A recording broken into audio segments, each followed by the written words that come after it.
사랑하는 형제자매 여러분, 주님의 이름으로 평안을 전합니다. 오늘 우리가 함께 나눌 이야기는 어쩌면 조금은 무겁고 우리 마음을 불편하게 할 수도 있는 주제입니다. 하지만 영원한 생명이라는 가장 중요한 문제 앞에서 우리는 반드시 이 질문을 스스로에게 던져보아야 합니다. 오늘 이 귀한 말씀을 듣기 전 이 영상에 좋아요를 누르고 구독하여 더 많은 영혼이 진리의 빛으로 나아올 수 있도록 동참해 주시길 부탁드립니다. 여러분의 작은 손길 하나하나가 복음의 씨앗을 퍼뜨리는 귀한 사역이 될 것입니다. 이 시간을 통해 여러분 모두에게 하나님의 크신 은혜와 평강이 함께하기를 기도합니다. 오늘날 수많은 사람들이 스스로를 크리스천이라고 말합니다. 주일마다 교회에 출석하고 때로는 기도하며 예수님에 대해 긍정적으로 이야기합니다. 심지어 교회에서 봉사하거나 헌금을 드리기도 합니다. 하지만 성경은 분명히 경고합니다. 단순히 크리스천이라는 이름표를 다는 것만으로는 참된 구원을 보장받을 수 없다고 말입니다. 우리가 가장 먼저 직면해야 할 냉엄한 진실은 바로 거짓된 구원의 확신이 우리 주변에 만연해 있으며 이는 영원한 죽음으로 이어지는 치명적인 위험이라는 사실입니다. 매주 교회 의자에 앉아있는 수많은 사람들 중에는 스스로 구원받았다고 굳게 믿지만 그 믿음의 기초가 심판의 날에 결코 서지 못할 모래 위에 지어진 경우가 너무나도 많습니다. 거짓된 확신은 종종 구원이 무엇인지에 대한 오해에서 시작됩니다. 많은 사람들은 과거에 예배당 앞으로 걸어나가 결심 기도를 따라 했거나 청소년 수련회에서 뜨거운 감정적 경험을 했다는 이유로 자신이 구원받았다고 믿습니다. 혹은 기독교 집안에서 태어나 어릴 때 유아 세례를 받았고 평생 교회를 성실히 다녔다는 사실이 천국행을 보장해 줄 것이라고 생각합니다. 하지만 이런 외적인 행위들은 아무리 선해 보일지라도 우리의 마음이 새롭게 거듭났다는 것을 보장하지는 못합니다.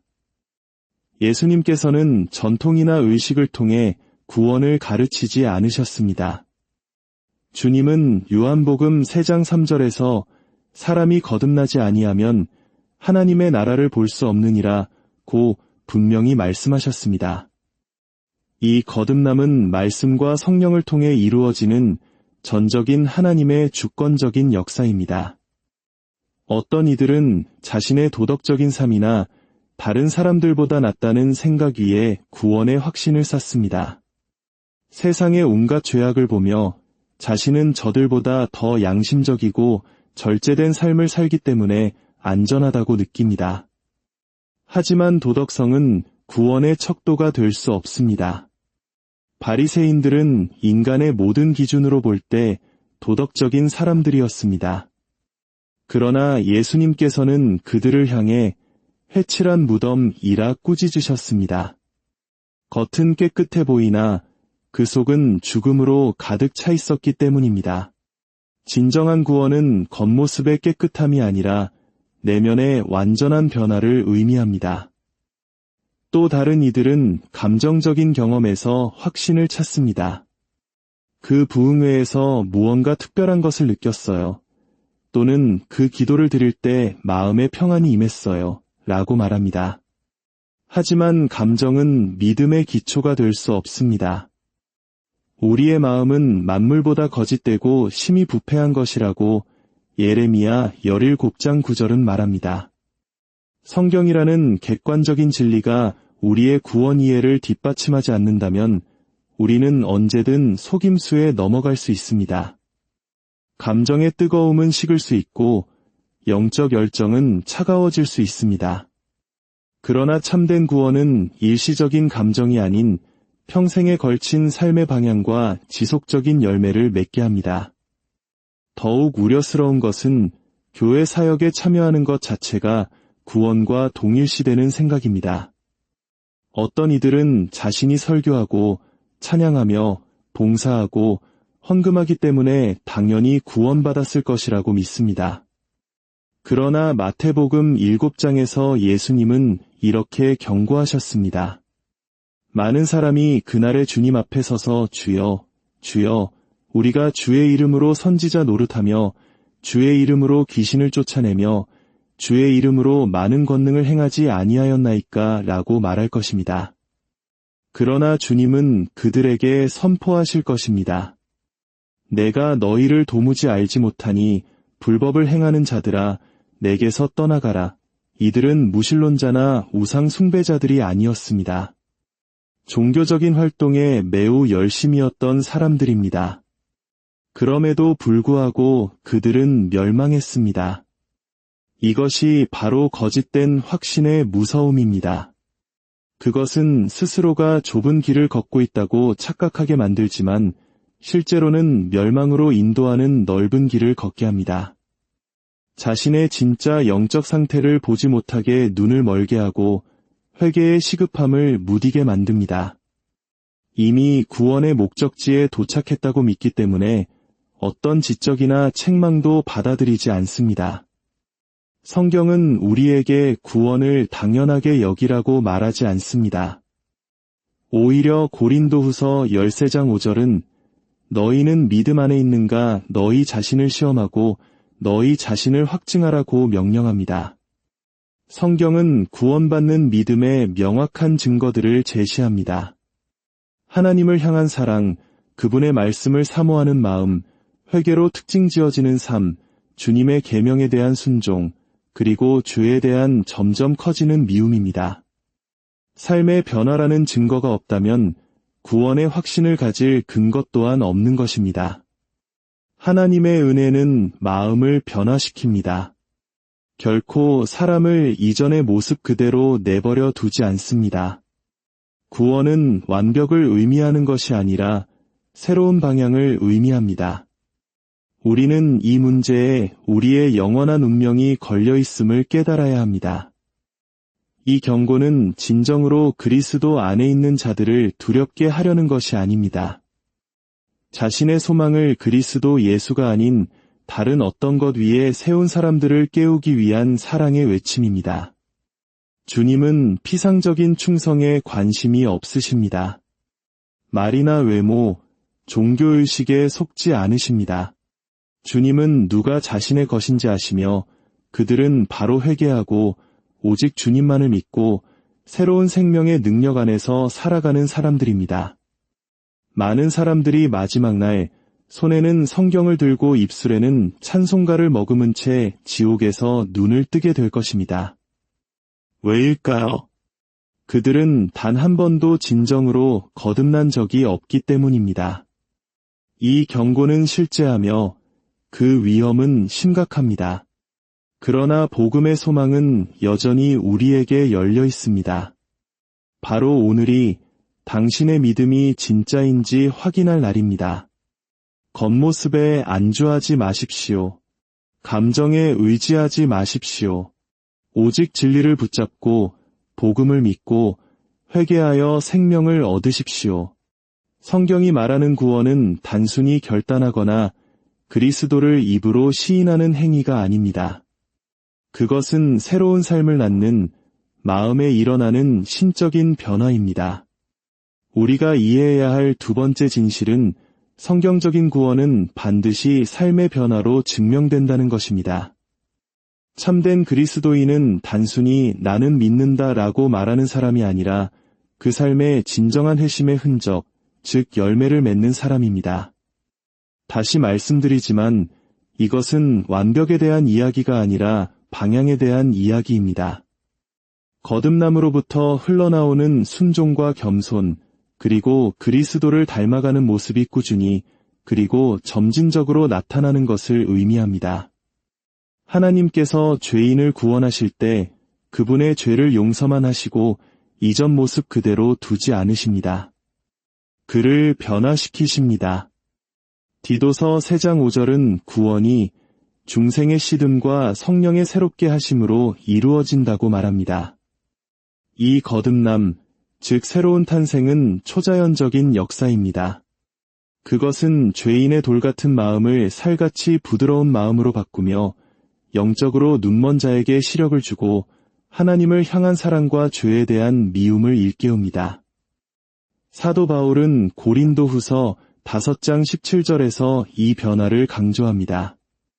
그런즉 누구든지 그리스도 안에 있으면 새로운 피조물이라 이전 것은 지나갔으니 보라 새 것이 되었도다. 이 새로운 피조물은 이론적인 개념이 아닙니다. 눈에 보이는 실체입니다. 한때 자신의 죄를 사랑했던 사람이 이제는 그 죄를 슬퍼합니다. 한때 자신을 위해 살았던 여인이 이제는 그리스도를 위해 살아갑니다. 그들의 욕망, 추구하는 것, 관계가 변합니다. 한꺼번에 그리고 완벽하게 변하는 것은 아니지만 진실하게 그리고 꾸준히 변해갑니다. 안타깝게도 오늘날 많은 교회에서는 회개 없는 용서, 변화 없는 은혜를 가르칩니다.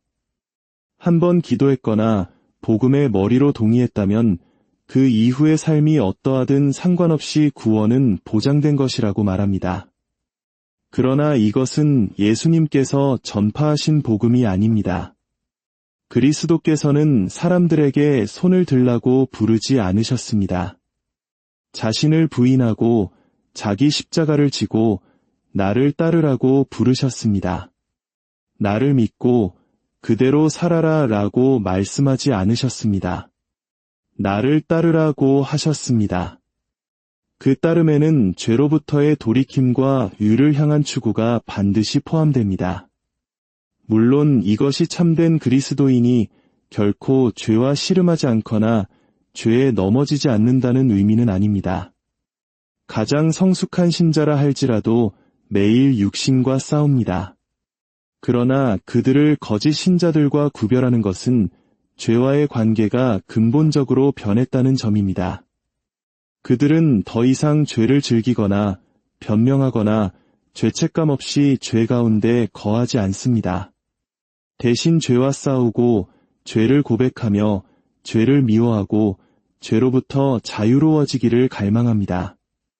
그들 안에 계신 성령께서 바로 그 영적 싸움을 일으키십니다. 만약 그들이 여전히 영적으로 죽어있다면 존재하지 않았을 싸움입니다. 예수님께서는 마태복음 7장에서 그들의 열매로 그들을 알리라고 말씀하셨습니다. 그들의 말이나 의도로 알 것이라고 하지 않으셨습니다. 열매는 내면 생명의 외적인 증거입니다. 열매 없는 나무는 죽은 나무입니다. 변화를 일으키지 못하는 믿음은 가짜 믿음입니다. 야고보서 2장은 행함이 없는 믿음은 죽은 것이라고 말합니다. 행위가 우리를 구원하기 때문이 아니라 구원하는 믿음은 반드시 행함, 즉 순종과 사랑과 영적 성장이라는 열매를 맺기 때문입니다. 초대 교회는 이 진리를 잘 이해했습니다. 오순절에 베드로가 설교했을 때 말씀을 믿은 사람들은 마음의 찔림을 받아 회개하고 세례를 받았으며 사도들의 가르침을 계속해서 받았습니다. 그들의 믿음은 얕지 않았습니다. 실제적이고 가시적인 삶의 변화가 동반되었습니다. 그러므로 우리는 스스로에게 물어야 합니다. 내 삶에 변화의 증거가 있는가? 나는 영적인 열매를 맺고 있는가? 나는 하나님의 말씀을 사랑하는가? 아니면 무관심한가? 나는 거룩함을 추구하는가? 아니면 세상과의 타협에 만족하는가? 이것은 율법적인 질문이 아닙니다. 참된 회심을 가늠하는 성경적인 시험입니다. 변화된 삶은 구원을 얻게 하는 조건이 아니라 구원받았음을 증명하는 증거입니다. 마지막 그날 많은 이들이 그리스도 앞에 서서 자신의 종교활동, 선한 의도, 교회 직분을 내세울 것입니다. 그러나 그들의 삶이 결코 변하지 않았다면, 회개하지 않는 죄 가운데 계속 머물렀다면 그들의 신앙 고백은 거짓된 것이었습니다. 구원은 보이지 않는 것이 아닙니다. 이론적인 것도 아닙니다. 그것은 신자의 삶을 통해 드러나고 말하며 증명됩니다. 변화가 없다면 구원도 없는 것입니다. 예수 그리스도께서 친히 하신 말씀 중에 가장 준엄하고 두려운 경고가 있습니다. 마태복음 7장 21절부터 23절입니다. 나더러 주여, 주여 하는 자마다 다 천국에 들어갈 것이 아니요 다만 하늘에 계신 내 아버지의 뜻대로 행하는 자라야 들어가리라.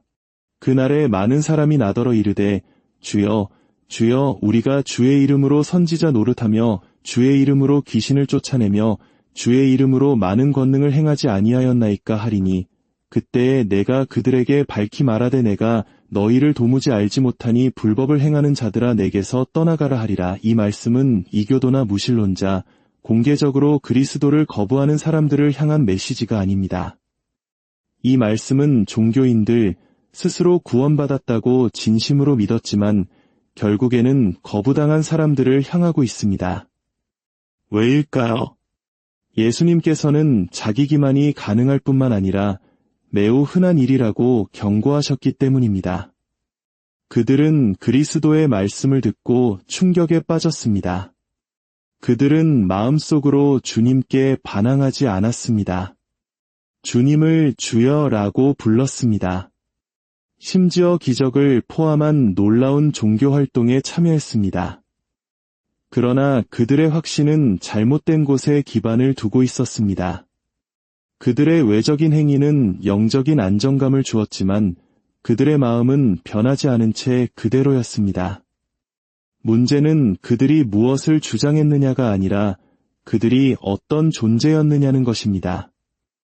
예수님께서는 내가 한때는 너희를 알았으나 너희가 타락했다고 말씀하지 않으셨습니다. 내가 너희를 도무지 알지 못했다고 말씀하셨습니다. 그들은 처음부터 단 한 번도 진정으로 회심한 적이 없었던 것입니다.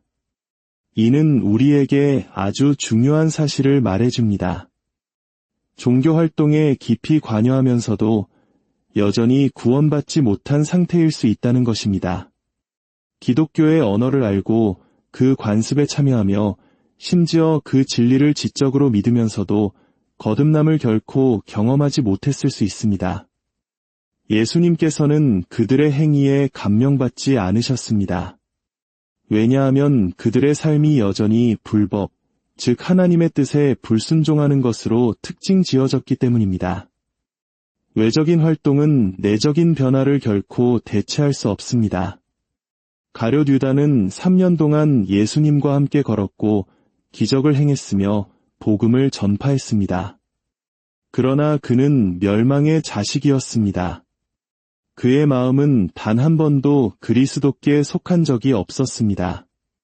바리새인들도 마찬가지였습니다. 그들은 11조를 드리고 기도하며 금식하고 성경을 가르쳤습니다. 그러나 예수님은 그들을 눈먼 인도자여 지옥의 자식이라 부르셨습니다. 그들의 마음이 교만과 위선, 자기의로 가득 차 있었기 때문입니다. 예수님께서 찾으시는 것은 종교적인 행위가 아니라 진정한 복종입니다. 이 경고를 더욱 무겁게 만드는 것은 예수님께서 사용하신 많은이라는 단어입니다. 소수가 아니라 일부가 아니라 많은 사람이라고 하셨습니다. 이것은 일부의 문제가 아니라 광범위하게 퍼져 있는 위험한 속임수입니다. 전 세계적으로 아마 우리 자신의 교회 안에도 스스로 구원받았다고 믿지만 멸망으로 향하는 넓은 길을 걷고 있는 수많은 사람들이 있습니다.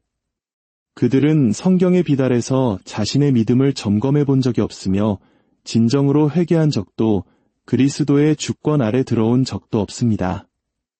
스스로를 시험하라는 부르심은 단순한 제안이 아닙니다. 그것은 성경의 명령이며 영원한 생사가 걸린 중대한 문제입니다.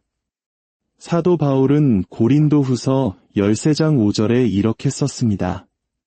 너희는 믿음 안에 있는가 너희 자신을 시험하고 너희 자신을 확증하라. 예수 그리스도께서 너희 안에 계신 주를 너희가 스스로 알지 못하느냐 그렇지 않으면 너희는 버림받은 자니라. 성경은 반복해서 자기 기만이 실제하며 많은 사람이 구원받았다고 착각하며 살다가 마지막에 버림받을 것이라고 경고합니다.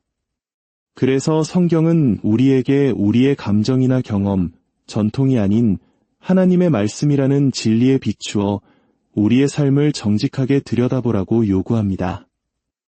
이 점검은 참된 신자들의 마음의 의심을 심기 위함이 아니라 회심하지 않은 자들의 거짓된 확신을 폭로하기 위함입니다. 우리의 믿음이 진짜인지를 성경적인 기준으로 측정하는 것입니다. 너무나 많은 사람들이 과거의 한 사건에 자신의 구원의 확신을 두고 있습니다. 과거에 드렸던 기도, 받았던 세례, 혹은 수련회에서의 결단 같은 것들입니다. 그러나 성경은 결코 과거의 한순간을 돌아보며 안심하라고 말하지 않습니다. 오히려 현재 나타나고 있는 구원의 열매들을 보라고 말합니다. 우리는 순종하며 걷고 있는가? 우리는 영적인 열매를 맺고 있는가? 우리는 그리스도를 향한 사랑과 죄에 대한 미움 안에서 성장하고 있는가? 우리는 믿음 안에서 인내하고 있는가? 진정한 구원은 증거를 낳습니다. 요한복음 15장에서 예수님은 사람이 내 안에 거하고 내가 그의 안에 거하면 이 사람은 열매를 많이 맺나니 라고 말씀하셨습니다. 열매가 없으면 생명도 없습니다. 성령의 열매, 즉 사랑과 희락과 화평과 오래 참음과 자비와 양선과 충성과 온유와 절제는 진정으로 거듭난 사람의 삶 속에서 완벽하지는 않더라도 점진적으로 나타날 것입니다. 우리는 두렵고 떨리는 마음으로 우리의 구원을 이루어가야 합니다. 이것은 구원을 잃을까 봐 두려워하는 것이 아니라 거룩하신 하나님 앞에서 경외심을 갖는 것이며 구원이 결코 가벼운 문제가 아님을 인식하는 것입니다. 오늘날 많은 사람들이 자기 점검을 피합니다. 다른 사람과 비교하며 이안을 찾기 때문입니다. 나는 저 사람만큼 나쁘지는 않아. 나는 교회에서 열심히 봉사하고 있어. 나는 항상 하나님을 믿어왔어 라고 말합니다. 그러나 이 중 어느 것도 그 사람이 구원받았다는 것을 의미하지 않습니다. 구원은 유전되지도 노력으로 얻어지지도 당연하게 여겨지지도 않습니다. 그것은 변화된 마음과 삶을 낳는 하나님의 초자연적인 역사입니다. 이 점검은 하나님의 말씀을 거울 삼아 겸손하게 이루어져야 합니다. 우리는 스스로에게 물어야 합니다. 나는 진정으로 그리스도를 사랑하는가? 아니면 단지 그분을 존경하는 데 그치는가? 나는 위에 줄이고 목마른가? 아니면 은밀한 죄를 붙들고 있는가? 나는 하나님의 말씀을 기뻐하는가? 아니면 무관심한가? 나는 하나님의 백성을 사랑하는가? 아니면 책임과 교제를 피하는가? 나는 믿음 안에서 인내하는가? 아니면 상황이 편리할 때만 그리스도를 따르는가? 이런 질문들이 우리 영혼의 진짜 상태를 드러낼 것입니다. 좋은 소식은 자기 점검을 통해 죄나 속임수가 드러났을 때 그것이 끝이 아니라는 것입니다. 그것은 은혜의 시작입니다. 만약 당신이 거짓된 확신에 의지해왔다는 것을 발견했다면 바로 지금이 회개하고 믿을 때입니다. 하나님께서는 겸손과 진실함으로 나아오는 자를 결코 외면하지 않으십니다. 그분의 은혜는 충분하며 그분의 자비는 풍성합니다. 하나님 앞에 서서 내가 너를 도무지 알지 못하니 내게서 떠나가라는 말씀을 듣는 것보다 더 큰 비극은 없습니다. 그리고 잘하였도다, 착하고 충성된 종아라는 말씀을 듣는 것보다 더 큰 기쁨은 없습니다. 우리가 어디에 서 있는지 알기 위해 영원까지 기다리지 맙시다. 오늘 냉철한 마음과 펼쳐진 성경을 가지고 우리 자신을 시험하여 우리의 부르심과 택하심을 굳게 합시다. 영원은 너무나 길고 지옥은 너무나 실제하기에 우리는 이 문제에 대해 결코 안일할 수 없습니다. 주님, 오늘 이 말씀을 듣는 모든 심령 가운데 성령으로 역사하여 주시옵소서. 우리의 믿음이 어디에 서 있는지 정직하게 돌아보게 하시고 거짓된 확신에 안주하고 있었다면 깨닫게 하여 주시옵소서. 모든 헛된 소망을 버리고 오직 십자가에 달리신 예수 그리스도만을 굳게 붙잡는 참된 믿음을 허락하여 주시옵소서. 그리하여 마지막 날에 주님 앞에 섰을 때 부끄러움 없이 기쁨으로 주를 뵐 수 있는 우리 모두가 되게 하여 주시옵소서. 우리 주 예수 그리스도의 이름으로 기도드립니다.